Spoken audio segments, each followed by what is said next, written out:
నుండి తాజాగా ఓ ప్రోమో విడుదలయ్యింది. ఆ ప్రోమోను కానీ మనం ఒక్కసారి చూసినట్లయితే బిగ్ బాస్ హౌస్‌లో టికెట్ ఫినాలే గోల్ అయితే మొదలైపోయింది. ఉన్న ప్రతి ఒక్క కంటెస్టెంట్ కూడా 100% గేమ్‌ని ఇచ్చి తమకు తాముగా తమను ప్రూవ్ చేసుకోవాలని ట్రై చేస్తూ ఉన్నారు. అయితే ఈసారి ఈ వచ్చిన అవకాశాన్ని వదులుకోకూడదు, చేజిక్కించుకోవాలి అంటూ హౌస్‌లో ఉన్న కంటెస్టెంట్స్ అందరూ కూడా తమ ప్రతాపాన్ని అయితే చూపిస్తూ వచ్చేస్తూ ఉన్నారు టాస్క్‌లో. అయితే బిగ్ బాస్ ఇచ్చిన టాస్క్‌లో కూడా ఎవరు కూడా ఎక్కడా తగ్గడం లేదని చూస్తూ ఉన్నారు. హౌస్‌లో ఉన్న ప్రతి ఒక్క కంటెస్టెంట్ కూడా తమకు తాముగా ప్రూవ్ చేసుకొని బిగ్ బాస్‌కి తమ సత్తానేటో చాటాలని, అలానే తమకు తాముగా చూపించుకోవాలని హౌస్‌లో ఉన్న ప్రతి ఒక్క కంటెస్టెంట్ కూడా ట్రై చేస్తూ ఉన్నారు. అయితే బిగ్ బాస్ ఇచ్చిన టాస్క్‌ల్లోని 100% టాస్క్‌ని ఇచ్చి తాము విజయం టికెట్ ఫినాలేని గెలుచుకొని తమ ముందడుగు వేయాలని, అలాగే టాప్ 5లో చేరుకోవాలని కూడా ఆశిస్తూ ఉన్నారు హౌస్‌లో ఉన్న కంటెస్టెంట్స్ అందరూ.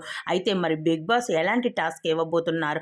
ఈసారి టికెట్ ఫినాలేని ఎవరు గెలుచుకోబోతున్నారు? అసలు టాప్ 5లోకి ఎవరు చేరుకోబోతున్నారు? అందరూ కూడా టాప్ 5లో చేరుకోవాలని అందరూ కూడా 100% అయితే గేమ్‌ని ఇచ్చేస్తున్న ఉన్నారు. మరి ఎవరు చేరుతారో మనం ఈ వీడియోలో చూసేద్దాం.